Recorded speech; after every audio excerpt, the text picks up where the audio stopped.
Hey everybody, welcome back to Big Campaign Stories. This is Jeff, your GM. We have a fun treat for you today at the start of Chapter 2, which is a special guest. We have the DM of the Dice of Thunder podcast. Hello. Hello. Hey, thanks for having me on Big Campaign here. I'm really excited. As Jeff said, I'm the game master for the Dice of Thunder podcast. We say GM, Jeff, by the way, on Pathfinder. Come on, guy. But we're an actual play podcast running through the Outlaws of Alkenstar campaign.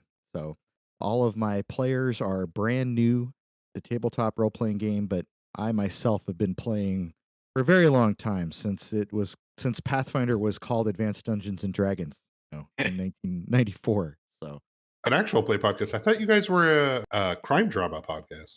yes, we are a milk drinking true crime podcast. Yeah, that's a deep cut, Jeff. Yeah, you guys have a Patreon? I'm gonna have to start subscribing or something just because of that reference. That was good. Thank you. No, we have a good time. It's just my friends and my wife and I. She's also my friend. But our shows, well, not your guys' overall show, but this particular chapter of the big campaign stories and our show started like the same week, I think, or somewhere around there. It really is an awesome thing to be with you guys and just kind of see where I can screw up your entire story and all of your deep and varied lore. I plan on breaking it in half. No, I'm not. I'm kidding. Do you think there's a plan here? I'm not So planning not anything. possible. Yeah, it's probably Think it ends just if gonna we happen. die? No, you guys just become a weapon and then someone else picks you up, right? That's how it goes. I've been reading. I've been doing my homework. Anyway, thanks again for having me. I really appreciate it. It's a really cool opportunity to be able to be a part of someone else's story. So thank you. We like friends. Is that the special alternate ending that you're going for? Is getting turned into a weapon at the end of Hey, this man. episode? If anything that can get me, serialized rights to come back, that's what I'm looking for. Well, none of us can turn you into a weapon. We are a bunch of losers. I said it earlier, but I really think it's cool that our shows sort of run in parallel on timeline, and I can watch the interactions that you guys are having on social media and vice versa, and it's just kind of, I feel like when you listen to a group of people for, you guys have 20 different episodes of varying stuff that's out under this one story. You sit there and you guys don't know it yet, but we've been friends for a very long time. Because I'll be sitting in my car and I'll be like, no, don't do that, don't go back through that door. I'm talking to you. You don't hear me, but that changes today, I suppose. Where were you to tell us what not to do when we exploded?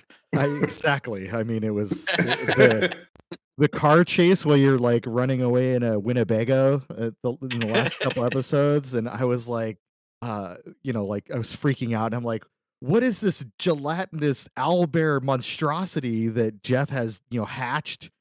Like, that was definitely a shower monster. As a GM, I can tell you that was a monster that came out of the long, hot shower at the end. Like, I could just picture like, what am I going to throw at these guys when they're in the Winnebago running away? I know.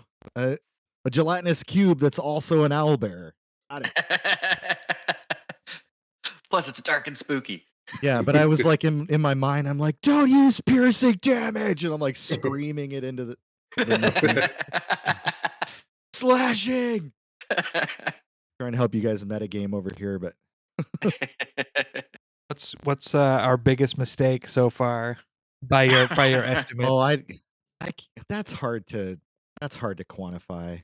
Not I don't mean that as like an insult. I mean like I like the maybe theory of thinking about your past campaign, right? Like maybe that was a mistake, but what happened as a result of it?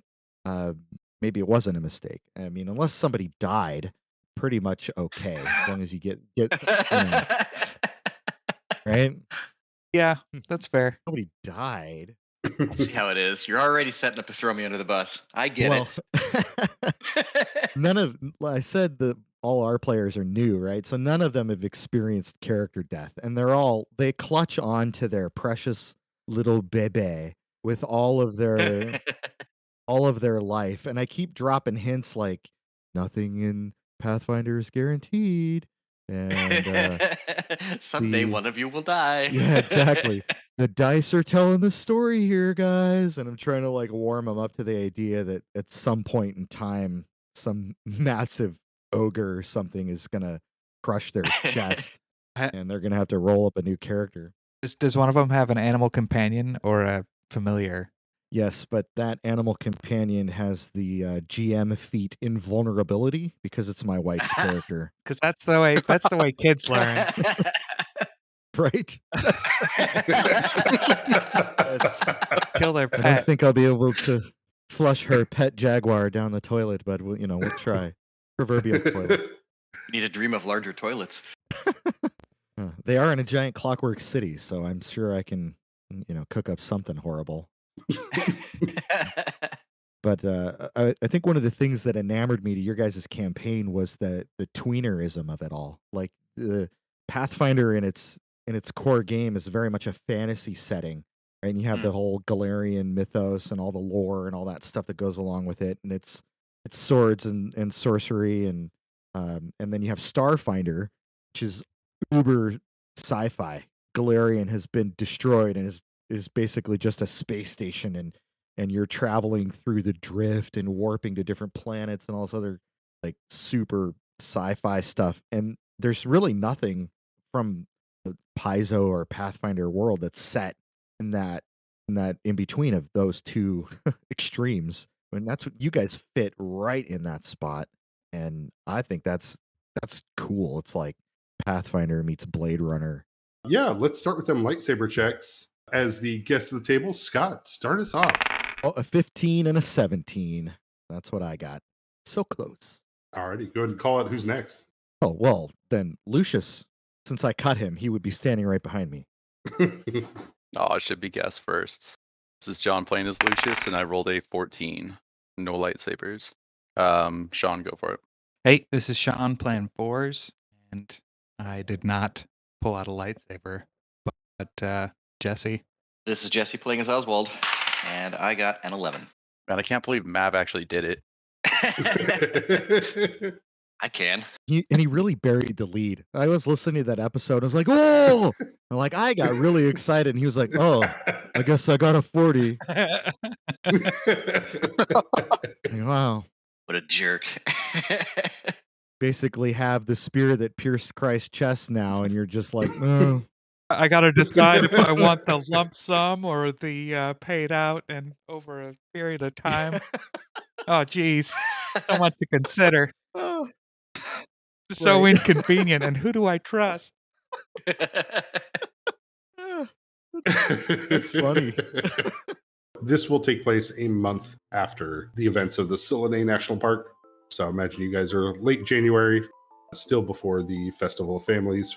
So I'm going to read a small opening story to start off Chapter 2. Unbeknownst to even the Surveyors Association, Kelmeny Drive is the oldest road in Dustbanter. It starts at the gates of the Amon head office. From there, it shoots off like a bullet through the financial district, leaving competition in its wake. It tries to avoid the old Standing Stones entirely, which is now a new branch of Bah Humburger. It twists and turns through the arts and religious districts, inexplicably tying them together in bows and knots.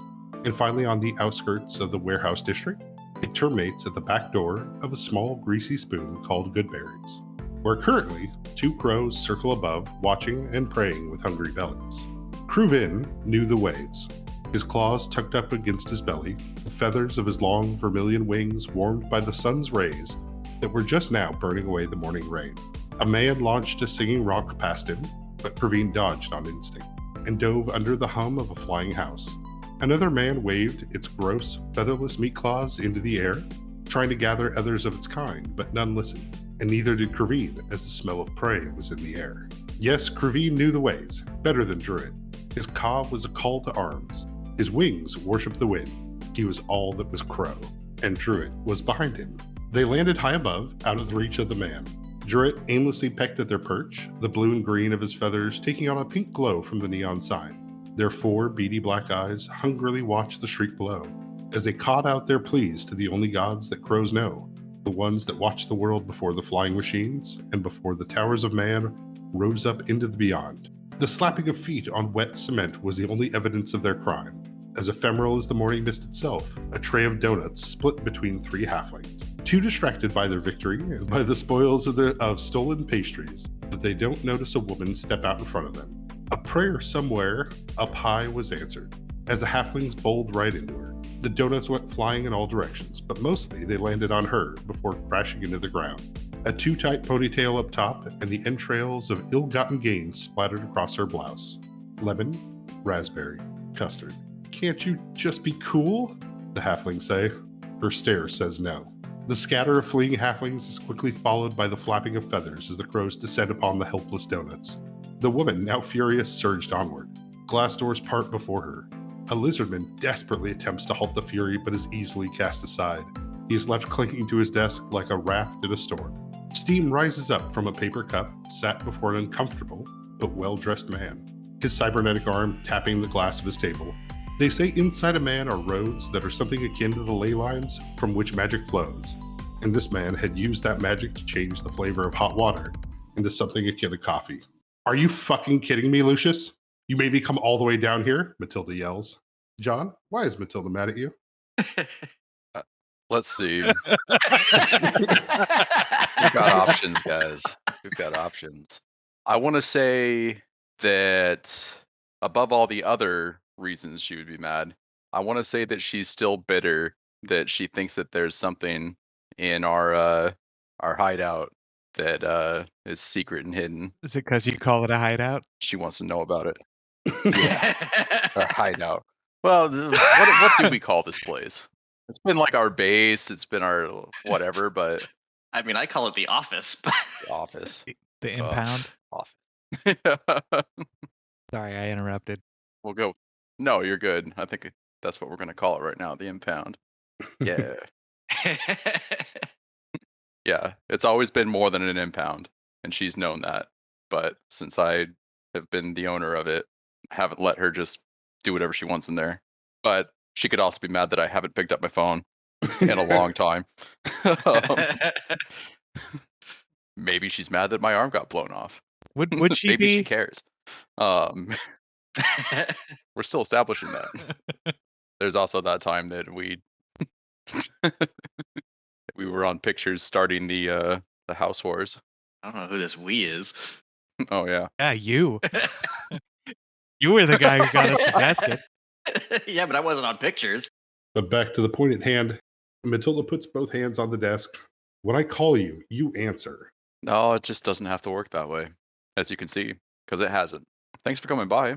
You must have a reason. I'm trying to reach you about Xavier. He's thinking about quitting his job. Talk to him. Why would he think about that? I don't know.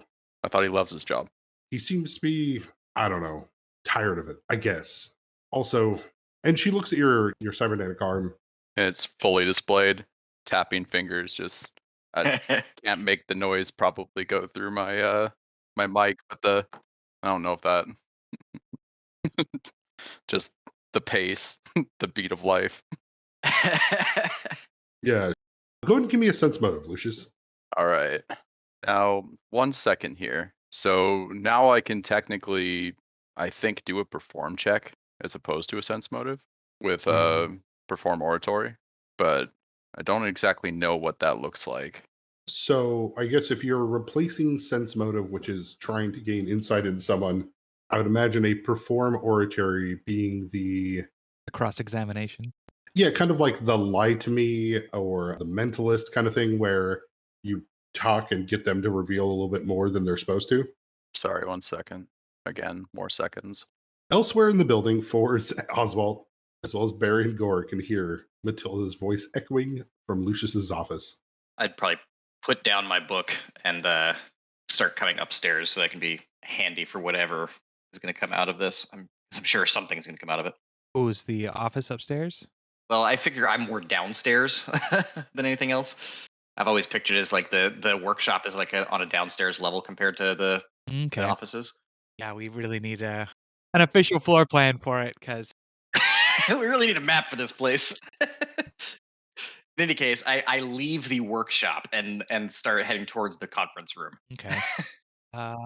Barry will be sitting in the conference room with Fords and Oswald as he wrings his hand. He does feel nervous having Matilda be here and be so upset. But back in the office, Lucius, go ahead and roll that. And I get a total of 24 on a perform oratory in an attempt to get Matilda to kind of speak enough that I can grasp what she's actually thinking. Lucius, yeah, as you get her to talk a little bit more, you can definitely tell she has reached out a lot more since the events at the National Preserve. Lucius, you can tell that for what it's worth, this is how Matilda expresses her concern. You not answering the phone probably comes back to when you were recovering after the events of the national park and where you didn't answer anybody's calls. And so she came down here, I think, more to see you, but being upset is the best way to express that. All right. So I guess I'll deflect a little bit, get back to Xavier. Well, what is he doing that makes you think that he wants to quit his job? He's doing what you do. He stopped answering my calls. He stopped responding to my messages. He sent back a thumbs up when I asked him how the business was going. And I'll chuckle, yeah. Then I'll look her in the eye kind of sympathetically and say, look, I lived through it. I would have done it again. I'm fine. Dangerous line of work, right? She stares at you for a bit before she throws her scarf over her shoulder. You don't get two chances. You already got one. And she will storm out. As she walks by Barry and Gore, seeing Oswald and Fours in the conference room, she just kind of stares at you all in a way that expresses probably a little bit more hatred than normal, and then leaves the building.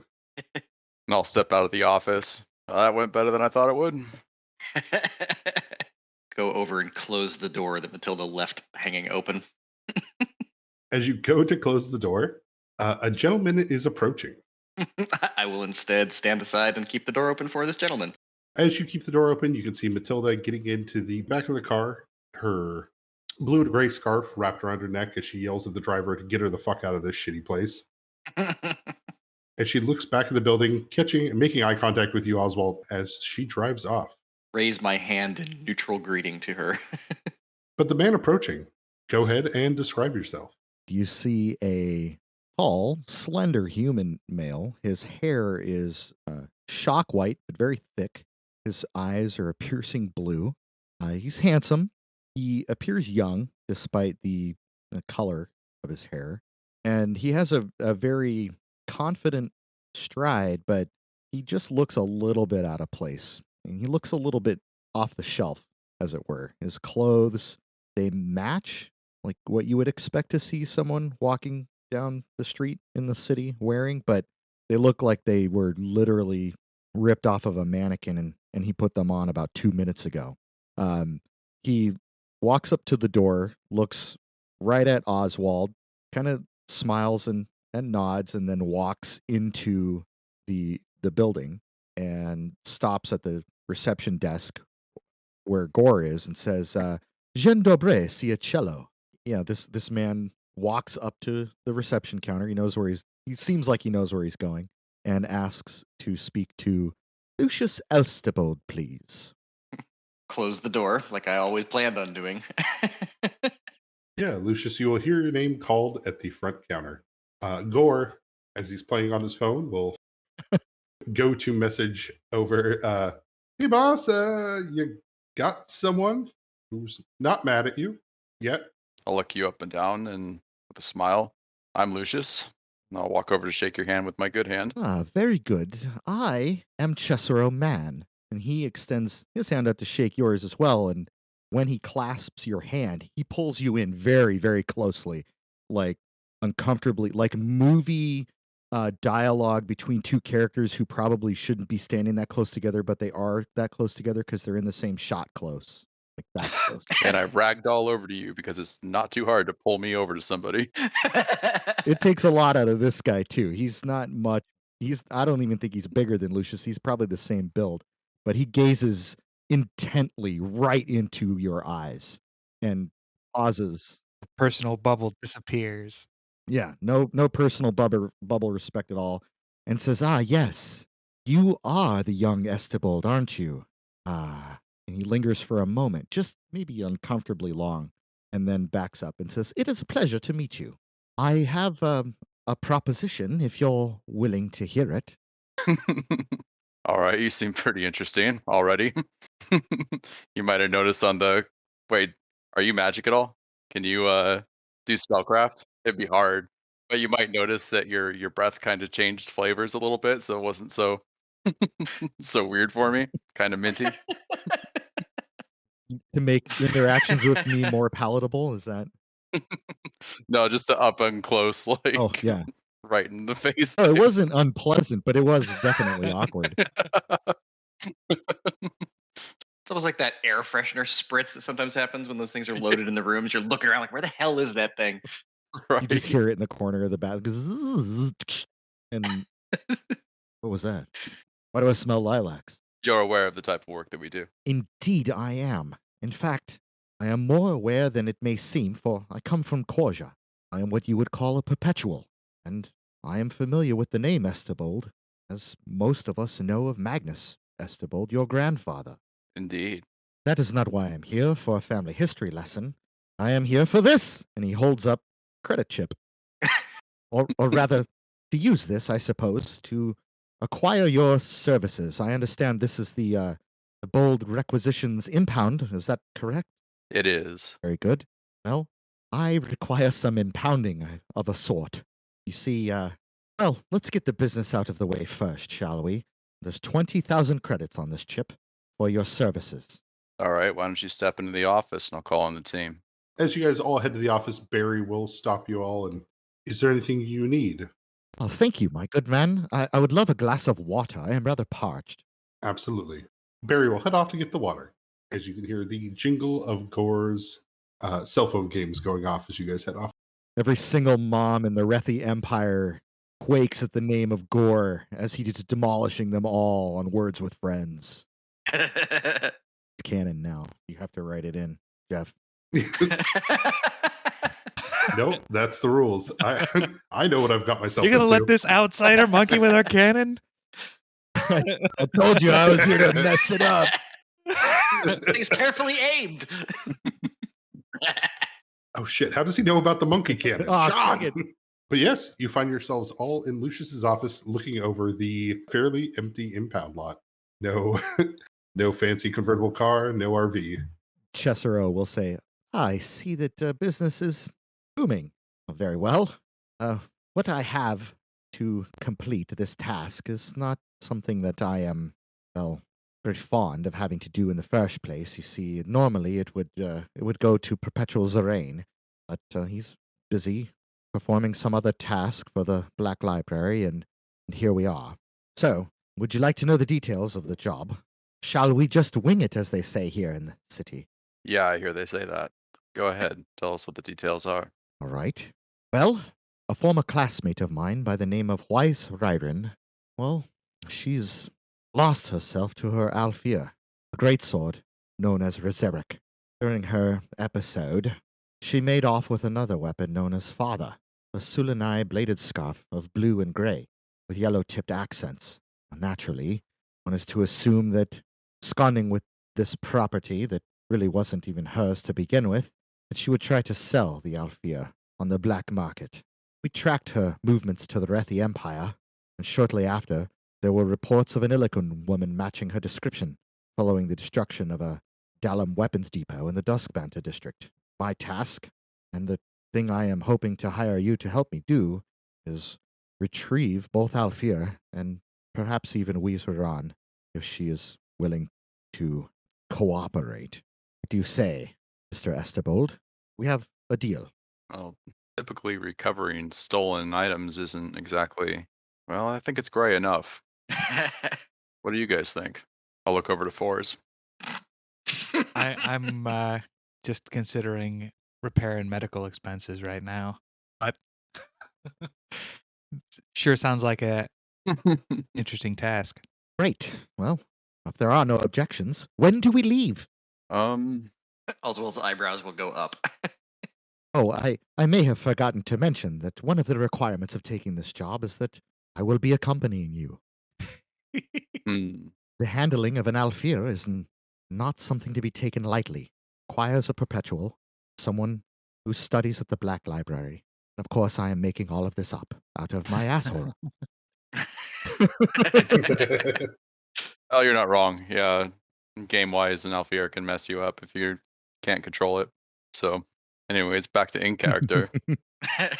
We can go soon. I believe that our Hedron vehicle, the Wrecker, should almost be done with its repairs.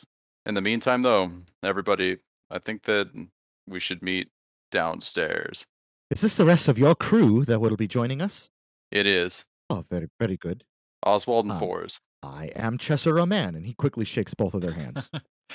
When I shake your hand, I will reach with my other one to pull off a sizing sticker off your coat that you missed. Yes, thank you very much. I do hope that I look the part, yes? Oh, you look great. Not a lot of adventuring gear in the closets of the Black Library. I could think of one person that would criticize if he were here. Are you referring to the sexy robot friend I've heard so much about? Yeah, I'll lead everybody down into the secret stairwell. You guys will head downstairs. Is this into the actual workshop, John, or is this in the other area? I've always thought that from the office there was a secret entrance into the other area. Okay. Magnus's hold, where he stashed all his cool stuff. Yeah, when we start going down this passageway, I'll kind of look wide-eyed at you, like, "Are you sure about this?" I'm sure. So I know I've been a little bit weird since almost dying, but I don't think I'm ever going to look at a situation and not want to do the right thing. So things didn't turn out as well as they could have last time in the preserve, but you weren't wrong, Oswald. I don't regret going back. Thanks, boss. But maybe we get a little bit better prepared. Hmm? And throughout the room, you'll see on display several items, and I can try to explain what they do. Maybe Jeff, it'd be better if you did.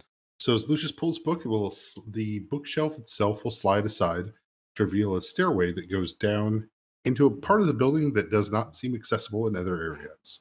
Going down below, you all see that this is a different kind of office. There are books, there is an alchemist lab. This looks like a place to study the arcane. In a shelf over to the side, there is a display cabinet that holds Magnus's gear. You see a bastard sword inside of it that seems to have an adamantium handle, but the blade itself is made of various shards of broken glass re-put back together. A set of nice gauntlets made out of acanthium, a pauldron made out of blackened mithril with crow patterns etched into it, a long jacket made out of a dire owlbear pelt with claws on the shoulders, the inside lined with suncloth and arcane defense runes. Books line all about, and it is lit automatically as you guys come down by globes that float in the room. Oswald will mumble to himself, "I gotta return those library books." Yeah, Magnus was a perpetual, and I hope that some of this gear can help us. Indeed, it probably can if the gear is anything like the man, Cesaro will add. I'll chuckle. I don't think I can even pick that sword up. Do I still have that greatsword? Yeah, you do still have Ranger Sand's greatsword up in your room. The real hero of episode 9. Yep. Just saying, if he hadn't have shown up, we would still be alive. The light that burns twice as bright burns half as long. What a bastard. So you wearing that sexy owlbear coat? I forget what everything does. I'd have to scroll through loads of text to try to find it. Yeah, I can tell you what everything does. Let's do that. Alrighty. So on the mechanical side for everyone, Magnus's cloak, the dire owlbear pelt, it does add +7 to armor class. It has no dex mod. It does count as a light armor and has no arcane spell failure chance. And it does ignore the first critical hit in an encounter. It has cold resist 10, and the pockets are all part of one bag of holding.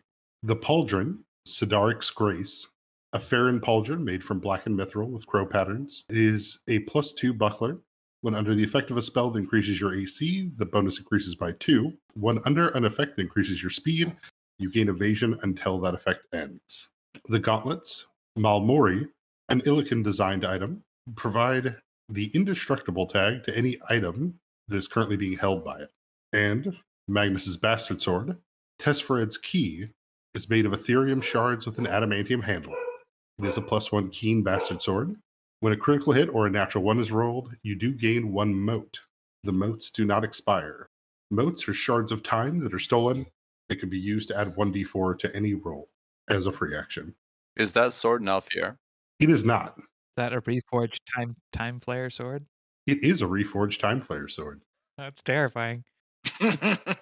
Magnus, like Cicero, belong to the Perpetuals that don't necessarily use Alfiers, but can bring them in. Oh yeah, this is what we have. And I'll probably pick up that big old coat. House coat. Do a little bit of a twirl as I put it on. I'm sure Dosh would say you look great. Probably get some use out of that buckler. Yeah, John, this is your show. Okay, but yeah, I'll look to Oswald and Forrest and say, please grab anything you think that would be useful. If you have any questions about them, I guess let me know about it. Hopefully we can do right by Magnus with them. Oh, absolutely. I'll look to Forrest first. Yeah, I was probably gonna grab the pauldron. Gosh, I don't think this is the right time to use that bastard sword. That seems really good for killing folks. Yeah. This doesn't seem like that Or kind of you mission. could end up regretting it. Maybe you're a bastard sword kind of guy. Is there a mechanical reason why you don't want to take it? It's too heavy, or I probably can wield it. I wield something pretty close to that right now, which is a Sulene dancing blade. It's not exactly a bastard sword, but it's in the same kind of realm of sword. I think I would leave that behind for this mission. But I'll grab those gauntlets. That seems like one of those like never know when it's going to come in handy sort of abilities. So, Acanthian gauntlets, they are a little bit awkward to use, but you definitely are able to get used to them. But any item that you hold or any item being held is indestructible, unless the point of the item is to be destructed. So, Yeah, I'm just thinking about like, what if I was holding like a glass vial? Does that mean I can't crush it in my hand now? correct. That's up to you. But you couldn't have a wrecker and just slam it and get someone to explode it. And you can't spam low kick when they're in the corner. It would just turn into a improvised weapon. Yes. It Right. wouldn't detonate. Yeah, it wouldn't detonate. You could just beat someone to death with a claymore that doesn't break. Take this D4. I'd also be looking around at all the books in the room, making a mental catalog of what I want to come back and read later. Just gonna help yourself. Yeah, probably. Cicero would do that too, gathering information, but not like in a bad way, just sort of like taking it in stock, occasionally making comments like, "We have the collector's edition of this book back at the Black Library. That's very good, yes." Yeah, Chester, if there's anything you think that needs to go back to Corza with you, I don't think that it really needs to stay here for any reason. No sentimentality, I don't think. My mission, as it were, is not to come here and clean up your house. It is to retrieve those 2 lost Alfier I told you about. These have come into your possession. It must be for a reason. And wise Wyrens as well, right? Well, yes. As you know, the corruption of the mind by an Alfier can sometimes drive people to extremes. They are quite rare. I do wish to recover her. Huh. Perhaps she can begin a healing. I'll walk over and pick up my father's journal for a minute, just to hold it for a second, then put it back down. So are we ready to go then? All right. So now, wearing these gauntlets, I'm looking back to Lucius. Say we go get the wrecker back from the mechanic, and then where do we need to go? Cicero has a lead. He mentioned earlier that there was an Illican woman, that's what Wee's rerun is, matching her description following the destruction of a Dalam weapons depot in the Dusk Banter district. So that's his big lead. As recently there was a weapons depot that was destroyed and a woman matching her description. That's kind of all he's got to go on, though. Yeah, you guys would know if somebody did steal something large and corporate, they're probably going to have to find like a black market, or as you guys know, like the Scorn market as kind of a place to sell illicit material. And you think that this person would be trying to sell these things? He'll say, "It's entirely possible. It makes sense. Why else would someone need 2 Alfier other than to abscond with one and pay for their bad intentions, or finance themselves? I'm not familiar with the influence that Rizeric would hold over her. That was her Alfier. Good place as any to start then.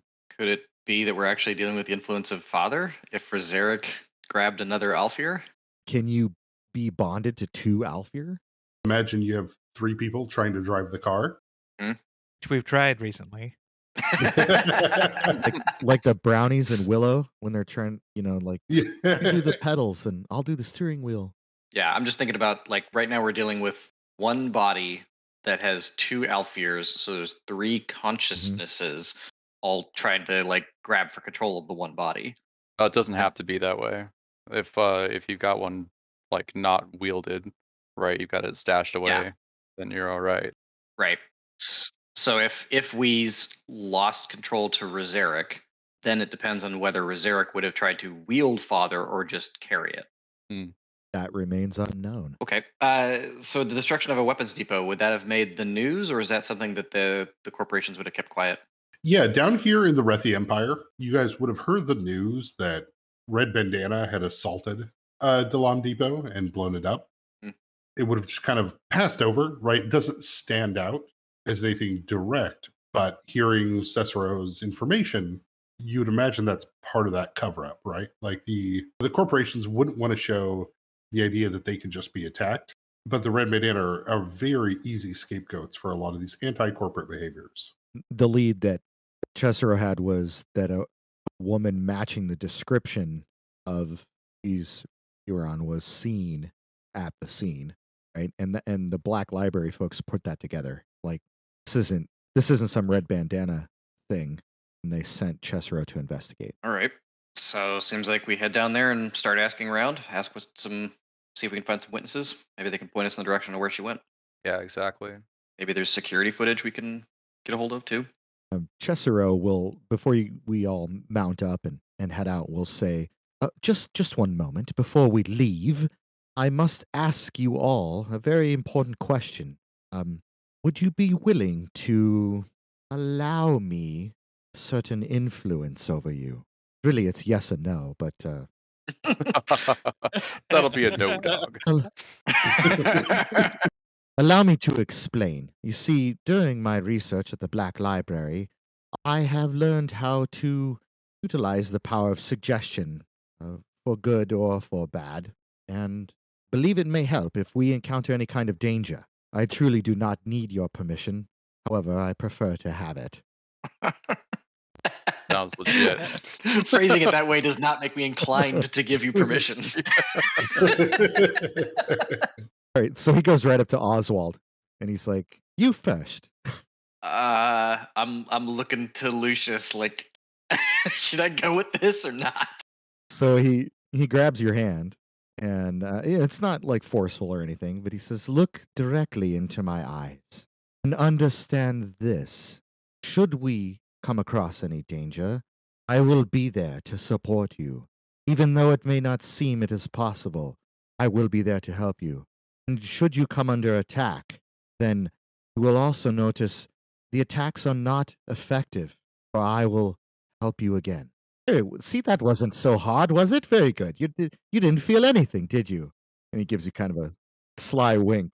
I'm like prodding at my head, like combing my hands through my tentacles atop my head, like, oh god, is there something going on inside my brain now? Did Cicero cast a spell or something? You did not detect any magical energy. His hand is out to force. Do you take his hand? Yeah, I take your hand. All right, I say the exact same thing in the exact same way, which I can't possibly do because I didn't write it down. That's what you hear. I take off my glasses and I rub my eyes and I stare into your eyes with my gigantic. Big old bug eyes. Love it. Yeah. Okay, and then he goes up to Lucius and holds his hand out. Yeah, I'll walk up to you as well. And once again, he pulls you obnoxiously close and stares at you. Then he backs up to a normal distance and then repeats the same sort of mantra over you.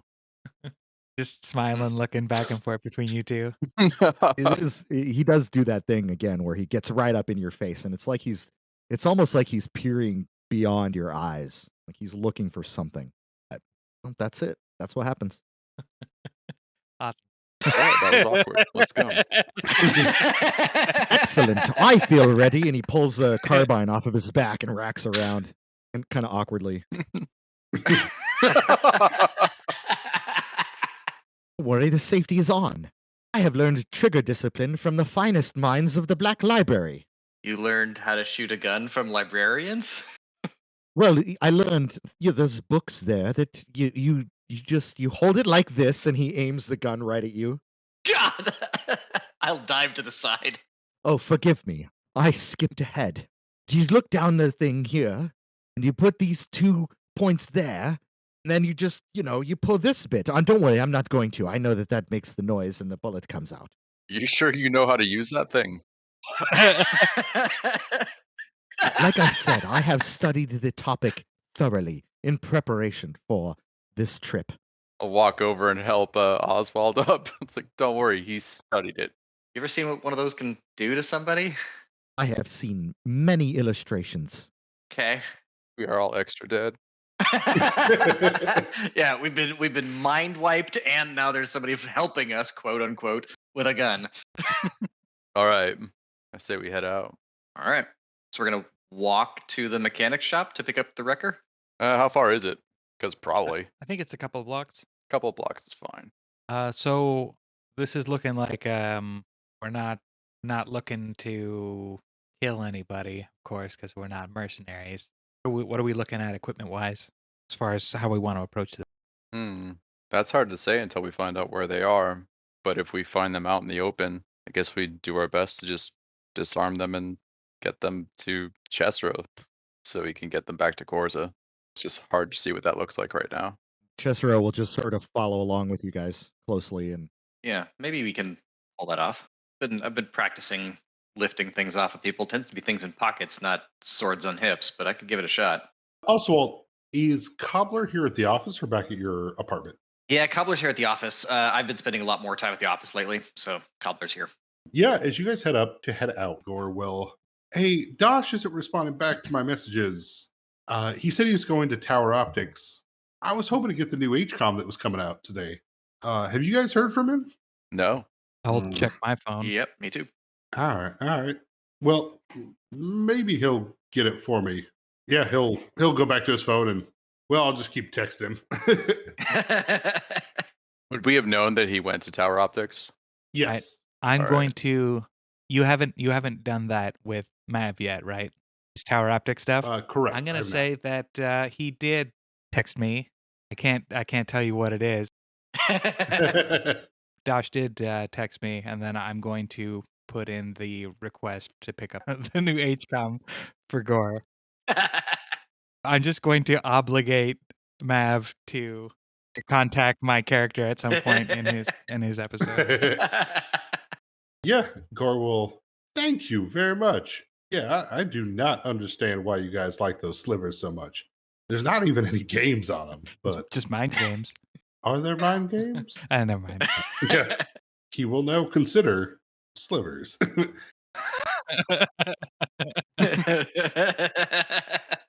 But no, he has his legs up on the desk and he is petting Cobbler.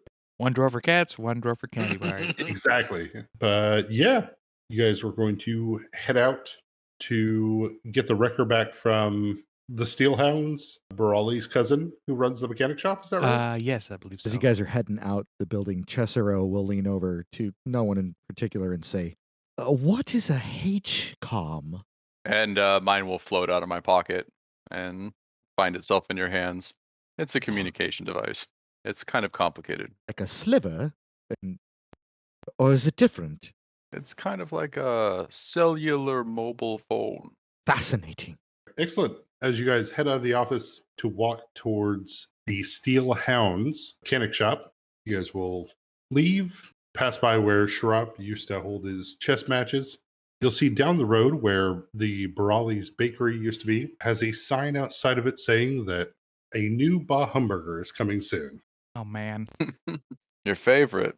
As I look to Oswald. Not my favorite. They just have food. They're convenient. Chesero will say, "What is a Bah Hamburger?" Well, it's like a hamburger, except it goes all the way around. Goes all the way around what? The hamburger. You are like negatives bad at explaining things, Jesse. Hey, man, it sounded good to hit Chesero. Yeah, as we walk past it, I'll put a graffiti mark on it. You guys will show up at a large mechanic shop. You will see the small Lykel come rushing out as he takes a seat at the front desk. How can I help you? Here to pick up our Hedron vehicle. Oh, Estebold. Yeah. Give me 1 second. Aboralix will jump down from his chair and head towards the back before he'll bring out the wrecker with the door reinstalled, bullet wounds removed, no more dino damage on the car. You all load up into the wrecker after Aboralix turns over the keys and takes payment for it. Painfully pay the man. What's the seating like inside the wrecker? Is it like a normal car? Or is there just one pilot seat up front and we all have to share the same bench seat in the back? It's kind of like a van or an SUV. So you got front seats and then back seats and then a back kind of area where we keep Scooby. I call shotgun. Oh yeah. That we kind of assume that. Yeah. I go to check the AC. It still doesn't work. But yeah, so I understand you guys are going to head up then to where the Delam robbery took place. Yeah, that'll be the first stop. All right, very well. So you guys get on the freeway heading north. Oh, hey, Cicero, you mind my asking why you didn't go to the Seekers? Fours, right? Yes. To me, it seemed like I would always be safer behind a book. Don't think your answer made much sense. Instead of hiring us, why didn't you go to the Seekers? Yeah. Well, the name Estebold is something that I am familiar with, and like having the opportunity to treat with the grandson of the great Magnus Estebold, well, I couldn't really pass that up. Well, that makes total sense. Yep, and for 20,000 cred, this can definitely be a gray area. I knew that you ran a business, and your business was acquiring things, and which just happens to be the very nature of why I'm here. Would you rather I can take my cred chip back if you'd like, and No. I wasn't complaining. are you sure? I wasn't complaining. I'm just Saving the Black Library 20K in creds and coming back with the same sword and bladed scarf, I'm sure I would be hailed as a great hero in the Black Library. I mean, the Seekers aren't really known for their just handling of citizen requests, right? Oh, sure. It's just Oswald has noticed it twice now. You've been more interested in getting the stuff back than the person. Is so foolish to let an Alfier take over their mind. Maybe just doesn't deserve to have one in the first place. So how does that work exactly? And Alf, you're taking over your mind. Like you touch one and then zap, it's in control? Well, as I understand it, and again, I've only read this in books, but the spirit that lives inside of the weapon has an influence over the person who wields it. Those who are strong-willed can resist this influence and use the weapon in whatever way it was meant in order to do great works of good and help. But some of these weapons, the souls that are housed inside of them, well, maybe they have a different idea of what is good and what is helpful, and they never stop nagging in your ear. At least, ear of your mind. Your mind's ear? I don't know. your mind's here is the thing. How'd I do, Jeff? Did I nail it? Did I nail my my big campaign lore? Yeah, A plus. solid Alfier problems. So what? We need to like wear gloves when we handle these things? No, that is why I am here. I understand how to handle these things, although I have not been able to bond with one of my own. Maybe after all of this unpleasantness is over, we can get a hamburger. I mean, we could get one on the way if we're hungry. They have drive-through. We're not stopping for a hamburger. Yeah, what's in the area of the Delam weapons depot? Was it equipment depot? Scene of the crime.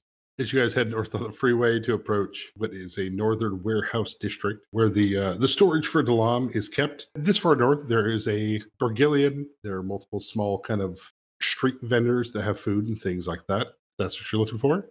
But you will see the warehouse area sectioned off with kind of that police tape that says "Do not cross." A couple seekers posted about as well as you'll see Detective Das. As Das sees your vehicle pull up, you guys can physically feel her kind of like, oh God. As I say, oh God. Cicero will say, do you know that woman there? She seems to know you. Yep, we're acquainted. No hiding now. Is she going to get in our way? That's hard to say, but lately it hasn't seemed like they would get in our way.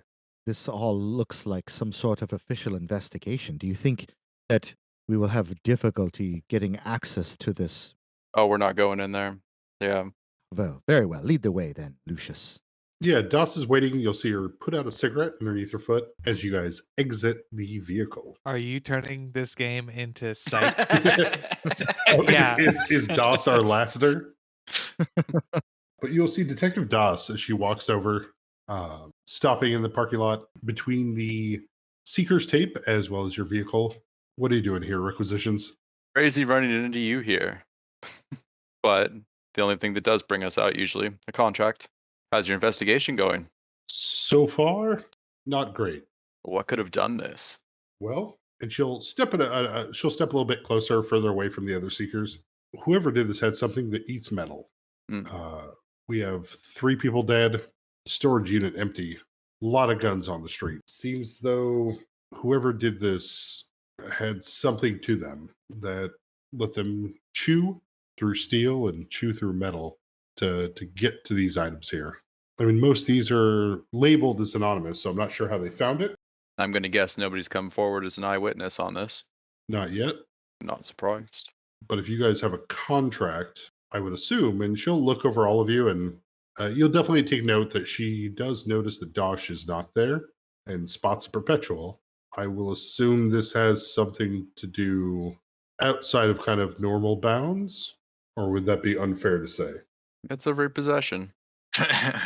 So you were hired by DeLon to get this back? Actually, we don't know if we're related on this one.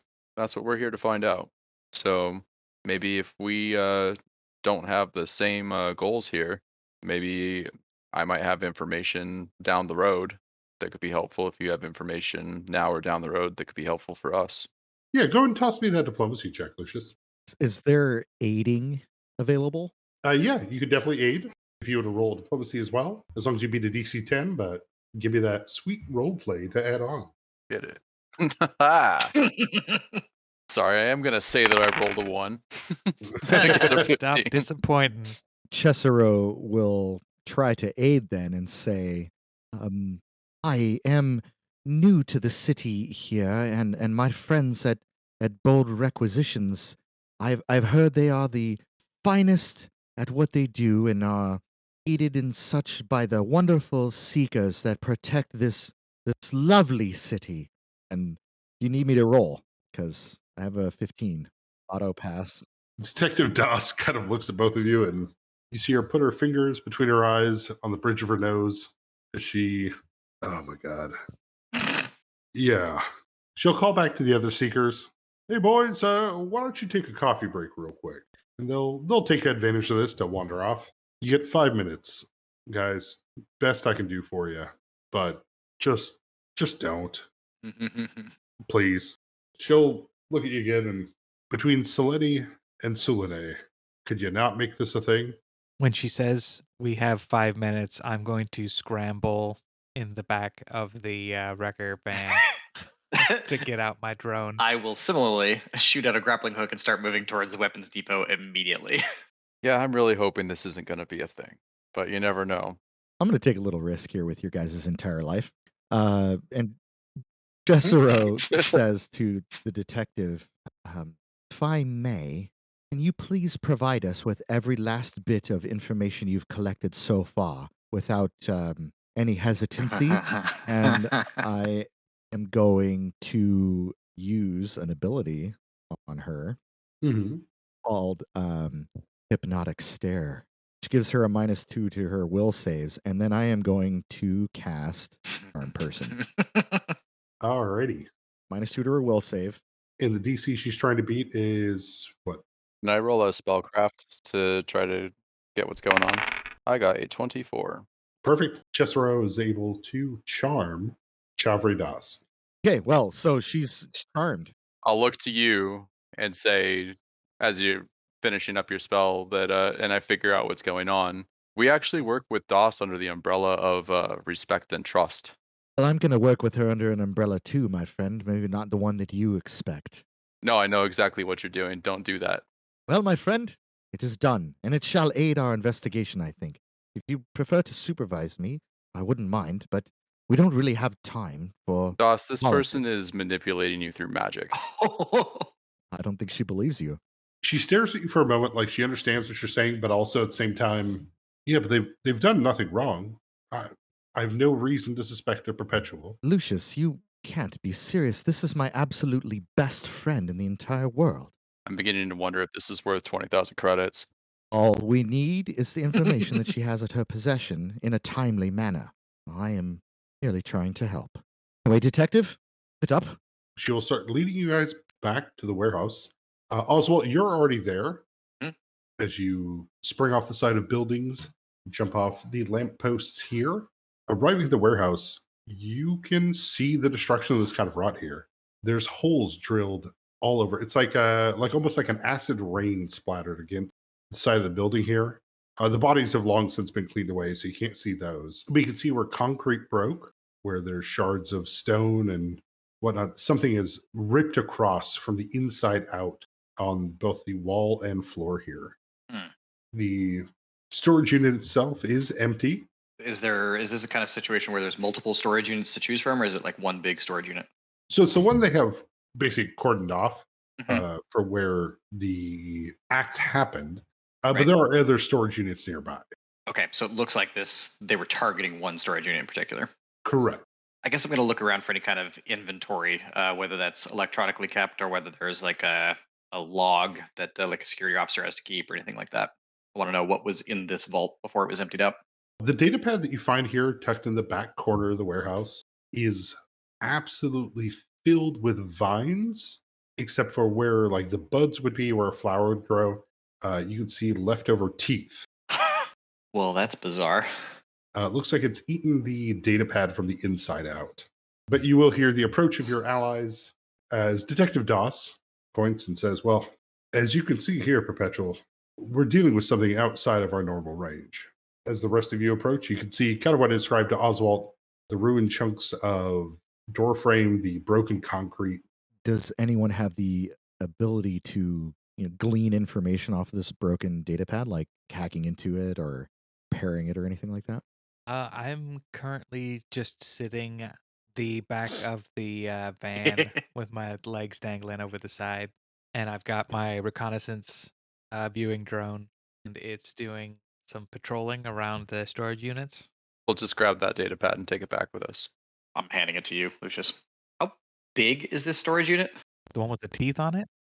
Yeah, the one with the teeth in it. The unit itself is a 10 foot by 20 foot. Okay. So if this was something mundane like carbines, there could be a lot of them in here. Chavri, under the effects of the charm, will casually bring up that we do believe if weapons of this volume have been taken, our estimates put this from our Dalam contacts in the range of almost 80 Rethi auto rifles, that they're going to have to sell these on the scorn market, as it were. Quinn is already undercover at the market. How do you know they're not just going to give them to their friends? She'll look at you as you say that, Oswald, and I don't believe our quarry has any friends in this city at all. based on the damage here, I don't imagine they had friends. If you had extra people, you would simply bind or capture those that were blocking you from your goal. The fact that there's murder involved meant that there's no other way for them to be able to get to this without removing obstacles. How many dead guards are there? Yeah, is there anybody that lived? The Dalam agents that were put in charge of watching this were all killed. Are we able to investigate their bodies? Yeah, I can reach out to the coroner. SRO winks at Lucius. Their bodies were riddled with holes. What about off-shift workers? Is there people who are employed by this depot who just happen to not be on shift at the time that maybe could tell us more about what was contained? There was a graveyard shift employee that was here. An Ilkin we can call back in. I believe they're at home now. You've probably already reached out to Dalam to get their official statement on what was in here, right? Correct. Okay, well, that much stuff, you're not going to carry that out with one person. They'd need a vehicle. Is there any security camera footage that the detective wants to just give us? As far as Detective Das, there was nothing recorded here, as this is a corporate storage facility. Were there any corporate liaisons or employees that have given a statement, given their contact information? The Dalam liaison gave us a list of what was held inside, but unfortunately, as mentioned, the Dalam agents that were stationed here have been removed permanently. She will pass to you, Lucius, Quinn's HCOM number. All right. Reach out to Quinn. He's undercover at the Scorn Market, looking out for illegal sales. That may get you closer to what you're looking for, I assume. I'm inclined to examine the destruction a little more closely. It all fits, doesn't it? Feels comfortable here. In fact, you wish you would have been here for it. The razor grass calls to you. This is once again a moment where you could be among the fields, like you're supposed to be. But you come back to, and your friends are staring as... Yeah, I imagine I'll be lost in that for about 10 seconds and then turn around and say, nope, don't know what's going on here. And just like, I'll just walk away. Can I roll perception to see if I notice his roast beef sweats? You feel that there's something there that Oswald's not telling you, at least, as his hand seems to unconsciously brush the holes ripped through the concrete, and he looks sad.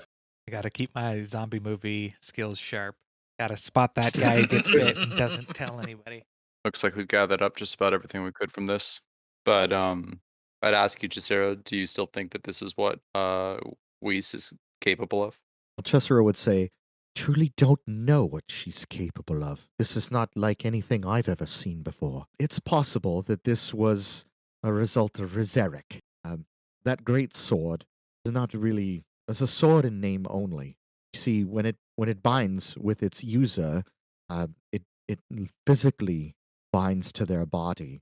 And Rezeric was a corrupted lizardfolk druid, Tindalos, an anti-civilization terrorist, tried to destroy a train station by pulling nature through another realm. It was an event, as I understand. I, of course, only read about it. Yes, it is possible that what we're seeing here is a result of the tentacle attachment of Rezeric. Yeah, it seems to add up to me. Give you the side eye. You holding back exposition pipe? Not intentionally. Yeah, the times that we've seen this have been from exposure to the far realm. If you're saying that this sword is capable of tapping into that, then I would say they're probably capable.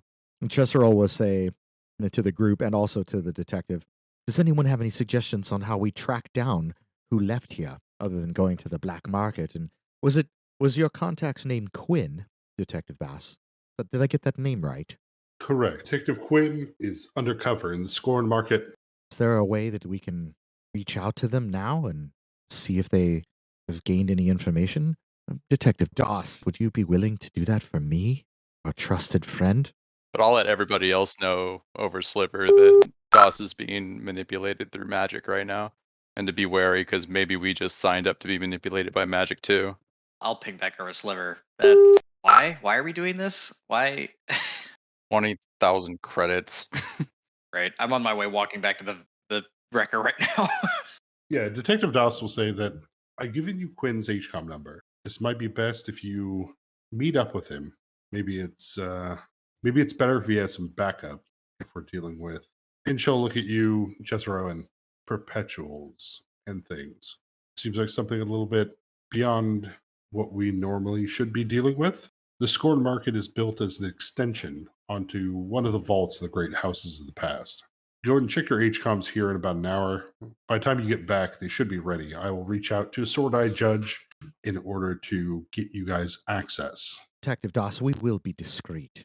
Your friend Quinn should not have to worry about a cover being blown. Yeah, she'll lean forward and put out her hand. And I really appreciate that. Truly, it is my pleasure. Yeah, as you guys load up into the wrecker, she will come around to the window side where, Lucius, I imagine you're driving? Yeah. As a void, they do have the ability to delay the effects of something for one round, something that affects them. Oh, great. She's going to kill me. She'll reach out to thank you for coming out to visit. Thank you for your time. And you'll see her eyes go serious. She will stare you dead in the eyes as she goes absolute serious and whispers to you, Lucius, I hope you a safe trip. And if you ever fucking cast magic on me again, this is done. The round ends as she goes back. It's always great to see you, Cesaro. I will remember our time together always, Detective Doss. Sadly, we must be going now. My friends are in a very big hurry.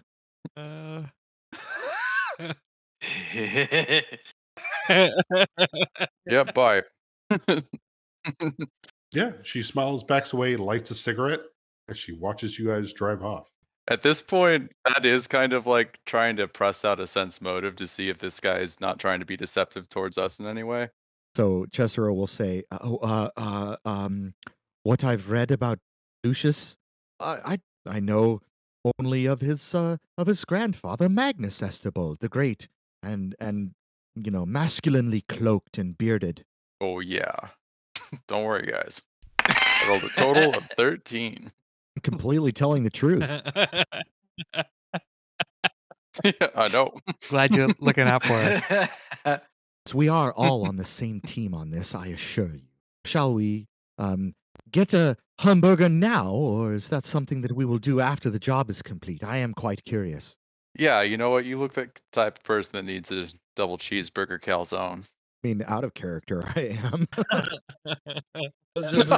Can I get one of those on Uber Eats? Like, bro, made me hungry. I'm seeing a McDonald's cheeseburger shoved inside more bread. If you're quiet, you can actually hear your arteries snap shut. I will.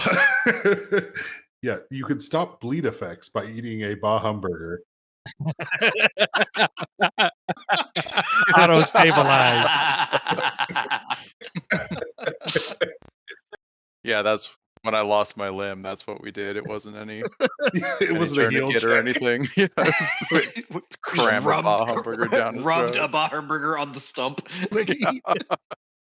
I think we are going to the black market, but we do have that information. So I'll have my phone kind of levitate over towards Fours and say, Fours, can you please start texting Quinn?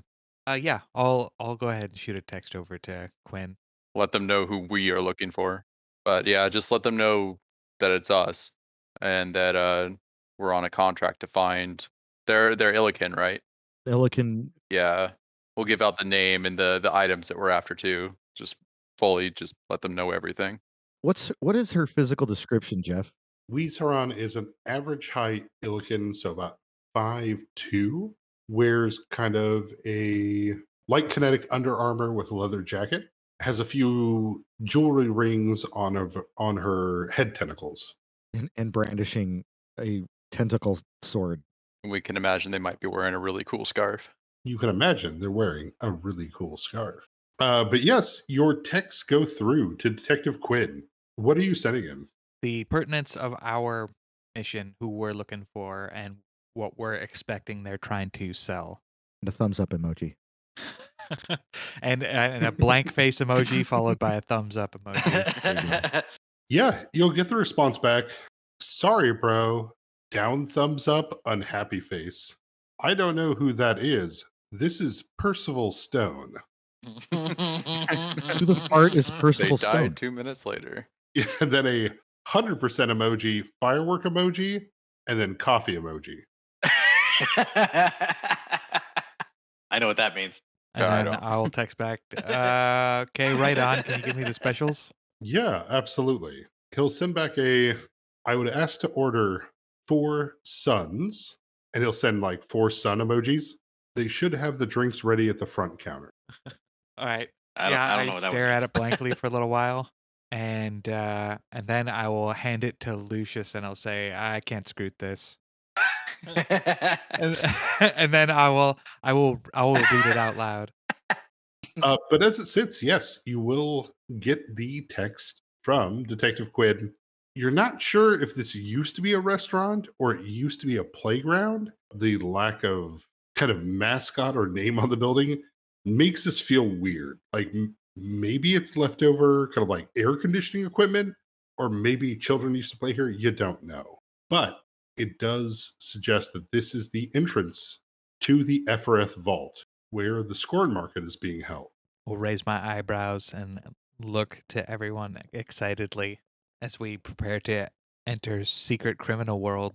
I probably don't catch your suggestive eyebrows. I'm probably looking out the window distractedly as we're driving. Yeah, what are you excited about, Forrest? I mean, This place could be dangerous. could be, but there also could be lots of neat stuff in there. Well, maybe there is. And I'm thinking about how poor we are right now. And I'm gonna pull out my data pad, see if we're getting close to any networks. Probably not a good idea, but I'm gonna do some window shopping. So you can tell there's a barrage of networks, and probably this is something I guess only actually you would kind of get because of your computer usability. The networks end Okay. around this building, so you can tell that they have jammers in place Now- to block outside communication, which makes sense, right? If you can't really have a night market. Yeah, no internet zone. Yeah, you can have a black market if people are taking selfies next to illegal equipment, right? All these people who are on lists, all their cell phone signals are coming from this one warehouse. So the one that will stand out to you for is because you've done this quite a bit, is you notice that even the Amon drone network that you've connected to before, you've dealt with, it is turned off in this area. Like it isn't. Yeah, it's noticeably odd because it is on in the streets surrounding it, but is specifically not on over this entryway. And do they have drones up for show? Invisible drones are there with recon attached. Like you can still sense that these are potentially active drones Okay. watching, but they are not connected to the network. Add another wrinkle to the intrigue. But with that said, as you guys approach, the bouncer outside will stop and I'm sorry, restaurant's closed for renovations right now. Got a lot of rats. Hella rats. So many rats. Mm-hmm. Oh, was it Four Sons? I'll just obviously hand my phone over to you as I bring up text message. So yeah, I'll have the Four Sons. Gentlemen, I guess I'll look at you. Are you wearing that owlbear coat?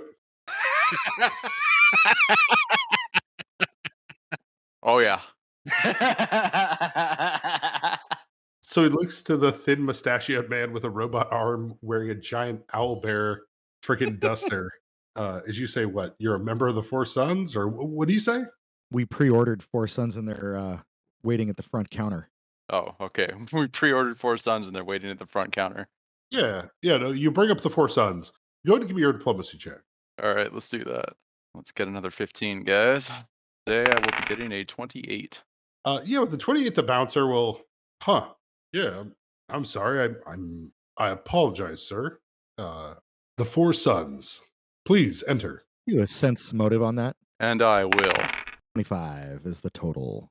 Yeah, with the 25, you can tell this man believes entirely that you guys are a member of the Four Sons.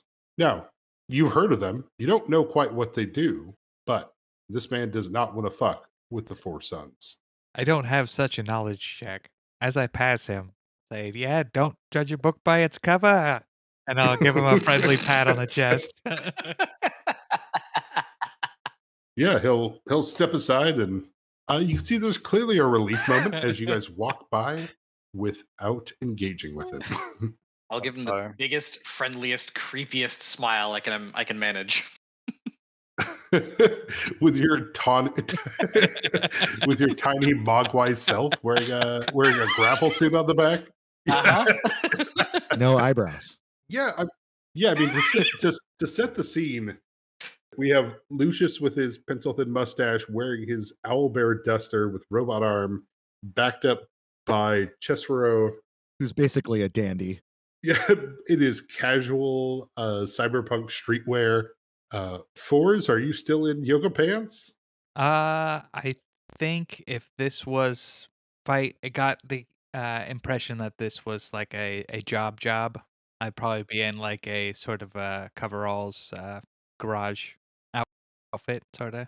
Oswald, besides your Hedron mining equipment, I'm do you wearing, have your big coat that was given to you by? Yeah, I'm wearing like a big puffy winter jacket with like a hoodie underneath, so that, like the hood is kind of sticking out the back. Cargo pants and Lucius struts into the opening setup of the Scorn Market.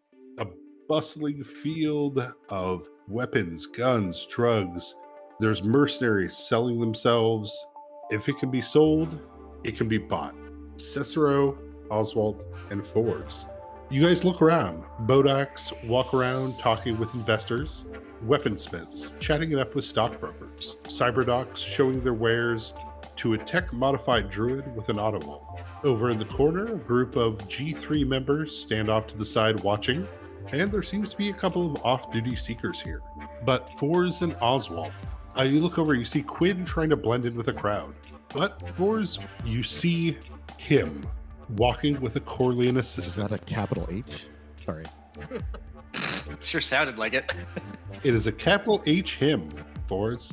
You see his blonde hair, handsome face, well done business suit, as well as a Corlean next to him with a data pad. Okay. Yeah. I think You know exactly who I'm talking about. so, but keep going. Yeah, you see them perusing wares they walk around. Oswald, you will spot a Lycal wearing a jacket with a bedazzled scorpion on the back. His peakers are designed and look like sunglasses. You can see that it has a recon kit embedded in them. And Lucius, you weren't quite catching it before he walks up and stands in front of you. Well, if it isn't Lucky and his band of raccoons. Slowly look over to who? There's a clear line in front of you. Once you cross that point, your HCOMs, your connections will cut off. There's no outside communication. But the guy staring at you, you recognize, you know him. You saw him outside of Bah Humber. You've ran into him before at the wagon wheel. Sander? Thanks for listening, everyone. You can follow us on Twitter at Big Campaign Pod. Our music is by Nihilor. Our opening and closing track are Catabasis. During the story read, Freedom to Speak. And as they entered the Scorn Market, the song is More Scared of You. Thanks again. I hope your day is going great. Bye.